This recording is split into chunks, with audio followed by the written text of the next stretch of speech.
Welcome to Inner Peace Arts Unscripted. I'm your host, James Coleman. I write at innerpeacearts.wordpress.com. You can check it out there. Facebook, Twitter, Inner Peace Arts 1. Today is episode 31, I believe.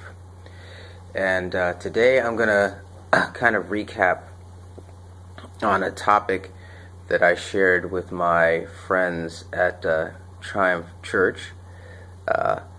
And it's a topic that I think is applicable to everyone, everywhere, anyone that has an agenda, anyway.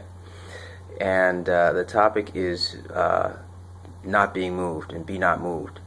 And here we actually have the advantage of me kind of working from having a discussion about the topic. So some of the ideas here, the way they're arranged, are actually a result of that conversation. So this is a kind of unscripted digestion of an unscripted event, so to speak. So the first thing I want to talk about being not moved is that it's not about, it is about your response to a situation and not being moved. But it's not necessarily a violent or non-violent response.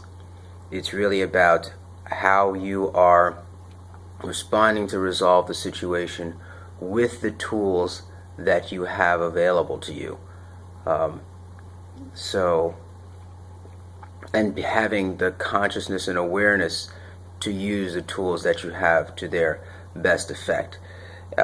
So be not moved is basically like, oh, you don't have the I wish I had said kind of feeling when you know in the situation you had thought of something that you could have done but you didn't do, that you know would have resolved the situation but you didn't do it, right? So that's one part of being not moved. And then the other part of being not moved that I want to share is really the forward-thinking piece of it, which is how would I respond in a situation if I was not moved? So the exercise is to think of a situation in which you are moved, right? Someone makes you mad, someone makes you angry, someone causes you to avoid something, and in a perfect world or in a more capable world of your own personal ability, you would have done something else. So what is it that you would have done, and what is it specifically that you would have done?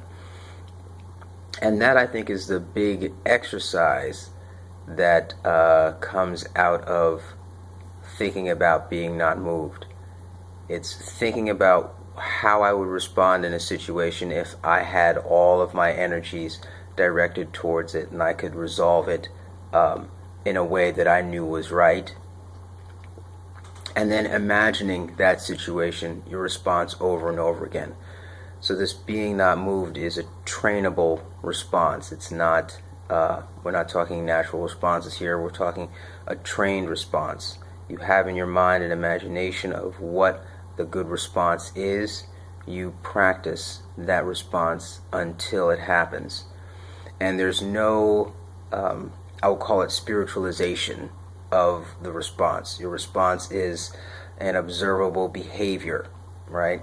You want to say this, you want to do this, you want to feel this and respond in a certain way. That's being not moved. And then you have, your basis for why you want to do what you want to do. But we're not getting into that here. We're just talking about not being moved. And the other thing that I want to mention about not being moved is what happens when you feel negativity coming in from other people, right?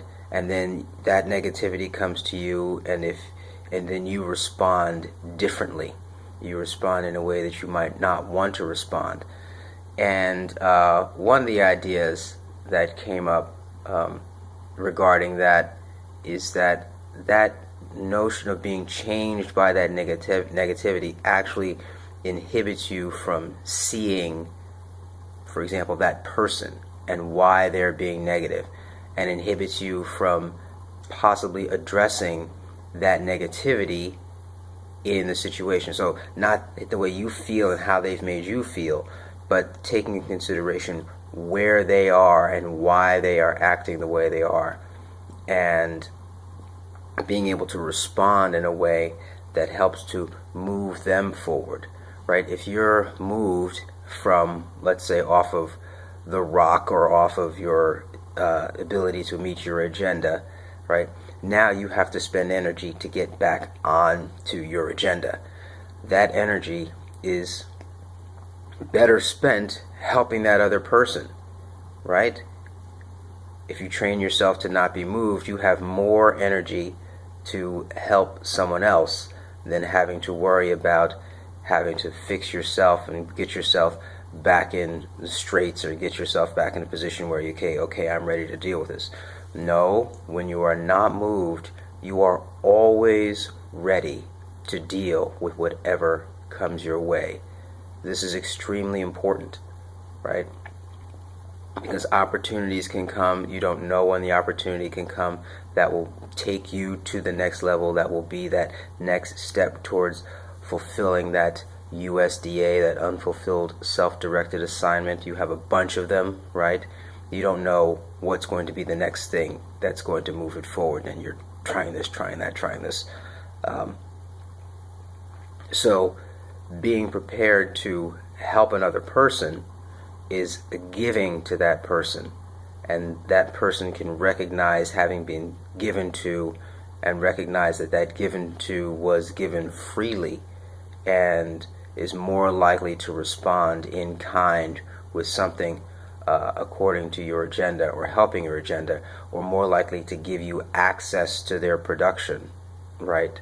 Since I don't like to talk about, I want to move away from talking about money and talk about access to production, so that we move away from the money system, which is controlled by somebody else who really doesn't care about you at all. You're a number to them in the money system.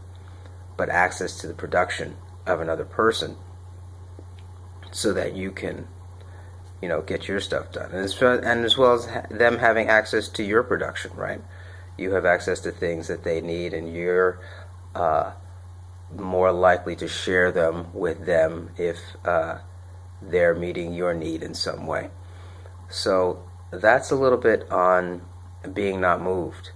We have this, just going to recap, we have this separating it out from when bad things happen from a violent or nonviolent response. That's a separate issue. The point is to be able to act in such a way that you can resolve the situation with the tools that you have. We have this notion of the imagination, of imagining what it's like to be not moved and rehearsing that over and over again.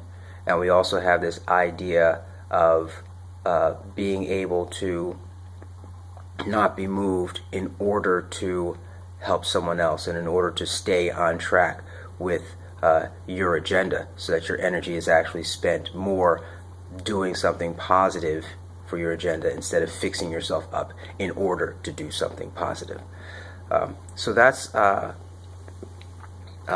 being not moved. I hope that this is something that helps you grow, that helps you start to create exercises on imagination, etc., and helps you see clearly to specific actions on what to do to be not moved and stay that way. I'm James Coleman, your host of Inner Peace Arts Unscripted, and it's really a pleasure serving you in this way. Yevarechecha Adonai ve'yishmerecha, Ya'er Adonai panav elecha, Yisa Adonai panav elecha, Vayasem lecha shalom. Take care.